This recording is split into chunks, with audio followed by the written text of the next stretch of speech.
Good day. I hope this video finds you well. I'm Geordy Coleman, and welcome to my Comedy Corner.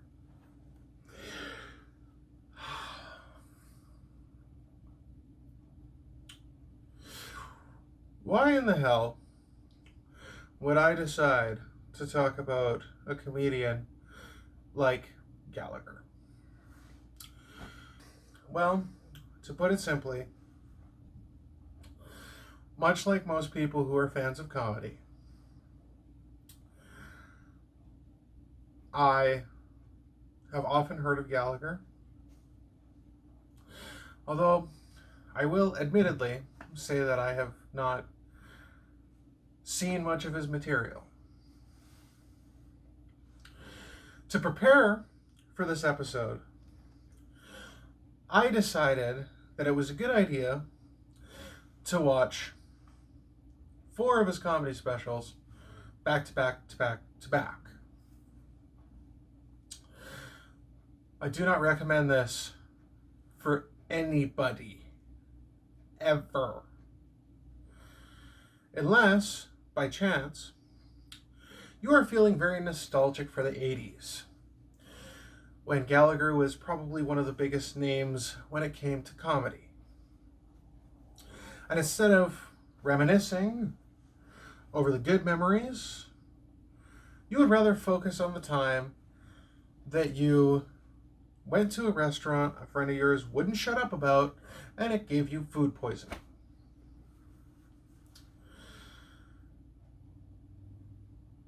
I really wanted to give Gallagher a chance. I really did. And the thing is that there is comedy below the surface of his material. His material in and of itself is kind of like watching a first-year open micer trying to figure out what he even wants to talk about. It's all over the place, but not in a sense of I don't know what to say, or how to make segues, or even in a sense of ADD. It's all over the place, like there's no direction.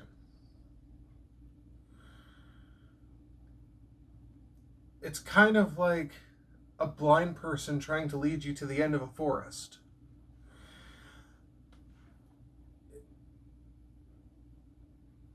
You can see better than he can, but yet he's insisting on taking the lead. Now, I don't want this to come across as, oh, yet another guy who hates prop comics.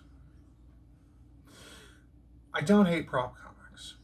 As a matter of fact, I give prop comedy a little bit more credit than what some people would say it's even worth. The reason why I give prop comics a little bit more credit is for 2 reasons. Number one, I do a little bit of magic in my act. Magic, in a sense, if you're portraying it in a comedic fashion, is a form of prop comedy. It's not a one-to-one comparison, but it's there. On the other hand, I am also aware prop comedy is hard. Now, stand-up comedy can be pretty hard too. You have to write a joke. Well, first you have to think of a concept. Then you have to take it, turn it into a joke, write it down, try and figure out how to move it around, present it on stage, hope that it does well. If it does do well, refine it a little bit better. If it doesn't do well, you're going to either have to throw it away or rewrite it so that it works better. With prop comedy, you have to do all that, plus build something. And if the joke doesn't work, you now have a useless piece of material that nobody cares about in your possession. So no, I'm not a person who takes delight in shitting in prop comedy. As a matter of fact, I kind of like Carrot Top. And it's not just because of the hair. I have an appreciation for him simply because he does have some funny material. Gallagher smashes watermelons. One of these things is not like the other. What is it about Gallagher that I just don't like? Well, aside from the fact that it really seems like he's kind of untalented, he has a tendency to kind of be a bit of a dick. And not just being a bit of a dick, lying about it. And being in denial about the fact that he's a dick. You can watch a ton of his interviews. They're actually kind of depressing. He has this sense of entitlement to him that's mind-boggling. If he's not bitching about, why don't I have a show? Why don't I have a sitcom? Why don't I have a talk show? Then he's telling a blatant lie about the fact that apparently he at some point owned the Teenage Mutant Ninja Turtles movie rights. Now, I'm a nerd. I know a lot about the history of Teenage Mutant Ninja Turtles.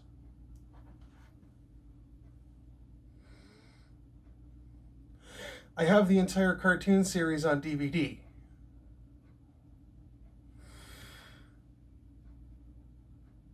So, I find this arguably offensive. But I'm not alone. Nope. Because Gallagher has been offending people quite a bit. Oh, yes. If he's not making fun of homosexuals, and he's not making fun of people of either Mexican descent, or, as he puts it,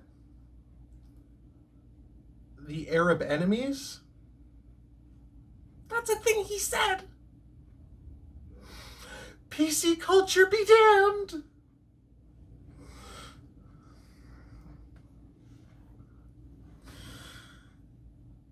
He's just telling not funny jokes. Now, don't get me wrong. Much like the scribblings of a madman, there is a little something that you could glean out of it. There are jokes in his act that, given to a more talented writer, or even a more talented comedian, would be funny. Even some of his props, given a little bit more love and care, would be funny.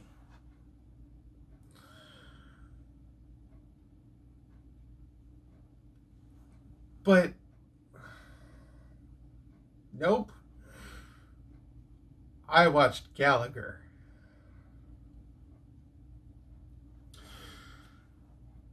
Now, I will say this much. He has had some hard times. For example, he had a legal battle with his brother. His brother, presumably in need of cash at some point, decided that he would take his brother's act. His brother at the time was primarily doing county fairs. You know, the most prestigious place for stand-up comedians.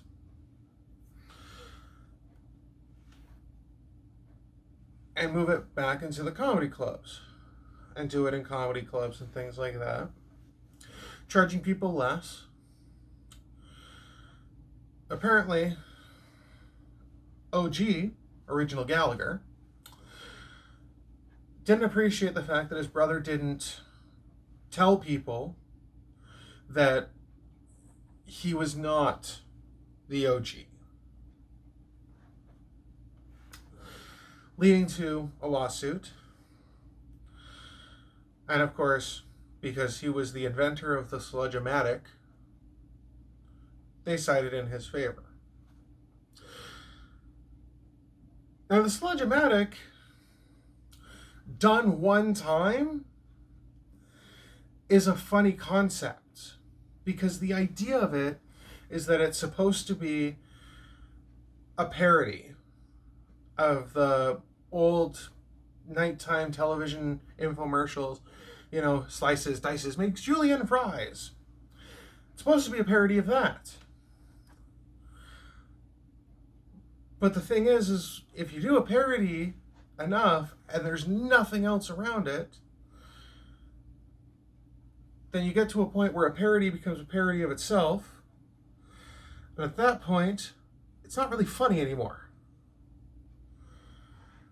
Because you've taken something that should be tongue-in-cheek funny and turned it into something that's just there.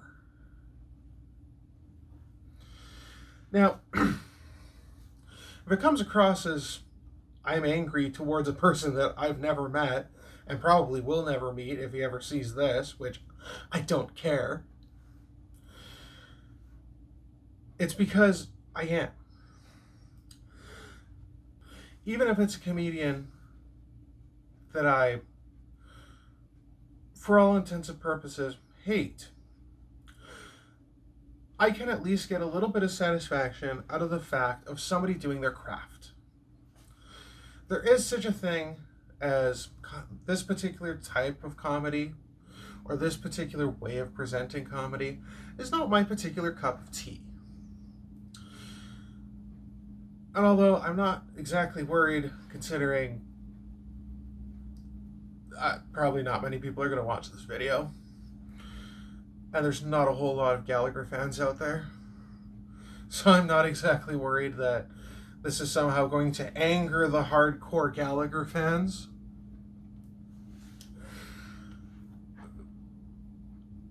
But I can usually at least appreciate somebody working on their craft. I can usually appreciate looking at a joke and going, that's an interesting concept. How would I present that particular thing? I'm not talking about stealing somebody's act, because I wouldn't take that joke and put it on stage, but it's an interesting mental exercise. How would I present that if I was the one trying to present that joke?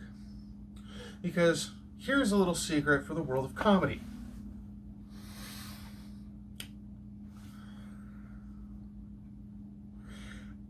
Every comedian has written a Viagra joke. And if they haven't written a Viagra joke, they've written a dick joke. And if they haven't written a dick joke, they've written a fart joke. This is kind of the lowest common denominator style of comedy that most people are known for. And granted, there are comedians out there that have made an entire career of doing dick and fart jokes. But here's the thing, and here's the reason why a lot of comedians try to steer a little bit away from them, is because there's only so many ways you can present a Viagra joke, a dick joke, or a fart joke. Now, don't get me wrong, there are some great comedians out there who pretty much their whole material is dick and fart jokes. If you don't believe me, take a look at Bob Saget. I enjoy his material, and it's pretty much all dick and fart jokes. And yes, for those of you who are sitting there going, are you thinking the same Bob Saget I'm thinking of? Yes, Danny Tanner from Full House. I will warn you, if you're going to watch his material thinking you're going to get Danny Tanner from Full House, you're not. You're going to get the Negaverse version, which in a sense is actually kind of a cool concept. But let's not talk about comedians that I wish I would have rather spent my time watching. Let's talk about Gallagher.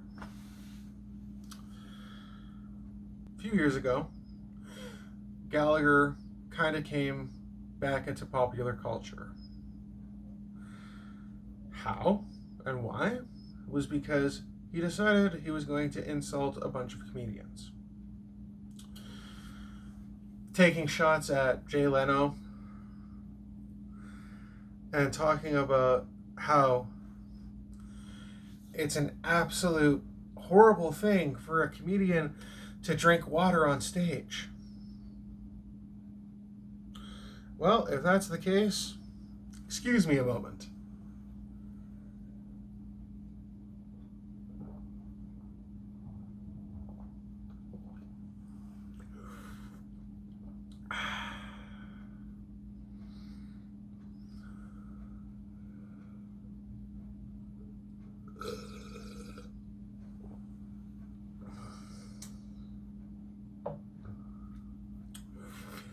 And yes, I exclusively did that in the hopes that he sees this and it pisses him off.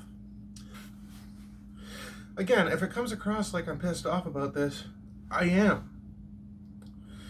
Because, truth be told, if you haven't gathered from watching my videos, I love comedy. Comedy is a beautiful, beautiful thing to me. And to have an issue with where you are in that world of comedy, you can make the choice to make it better.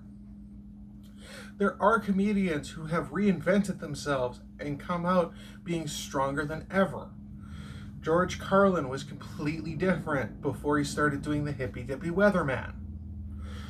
Bill Hicks was completely different when he first set foot on stage. You do not have to be the same today as you are tomorrow. And here to me are the two final nails in the coffin for Gallagher. And the reason why, in no uncertain terms, I will never talk about him again. Number one, he used to talk up his audience. At one point even saying, you know, they did a study. My show brings out the top 5% of intelligent people. You do know you smash watermelons, right? Cool. All right. Just checking because I would like to know what study and where. But now, or at least starting in the 90s, he kind of treated his audience like they were stupid, like he was the smartest man in the world. Again, you smash watermelons with a hammer.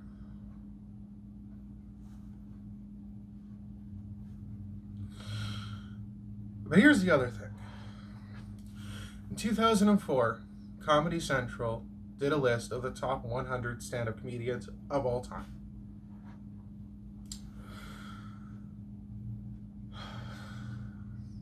He made it to number 100. So yes, the furthest to the bottom of the list you could get while still being on the list. Most comedians would be thankful that they made it on the list. Not Gallagher. Oh no. Because he was upset that he was ranked so low. Even saying, I looked at the list and I tried to figure out anybody that I had ever heard of before.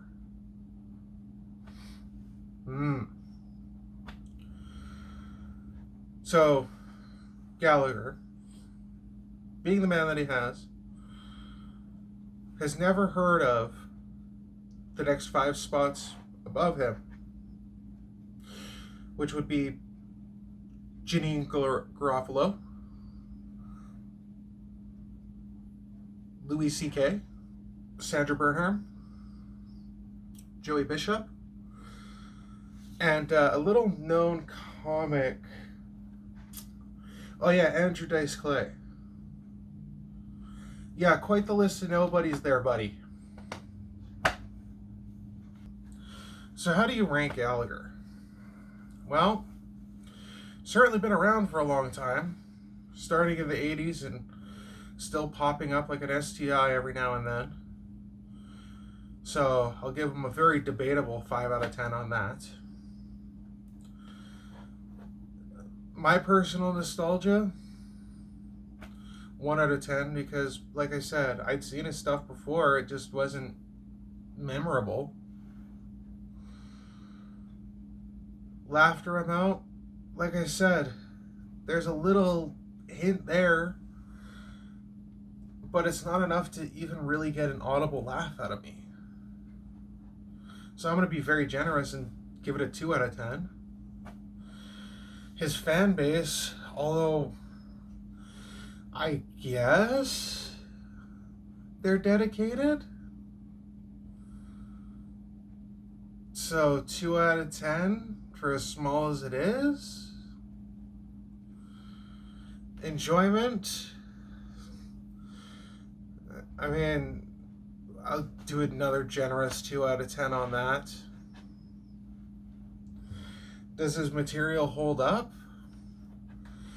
God, no. Even the material that he was getting in trouble for more recently, it wouldn't have held up 5 years before. So 1 out of 10. Intelligence, again, it's a guy who smashes melons. It's a 2 out of 10. Now timing is the highest score that I'll grant him. And the reason why I'm granting timing as the highest score is because he has a certain element of surprise to his act. Whether it's spraying his audience with water, or at least having the sensibility to bring the sledge-o-matic as the last part of his act. So I'll give him a 4 out of 10 on that. And last but not least, mic control.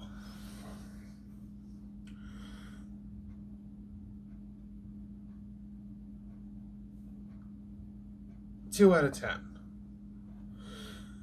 And the reason why I say that is because, look, if you're watching this and you have thought to yourself, I wonder if I could be a stand-up comedian,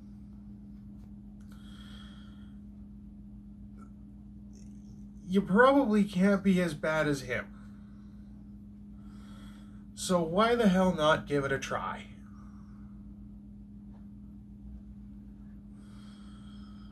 Thank you very much for watching.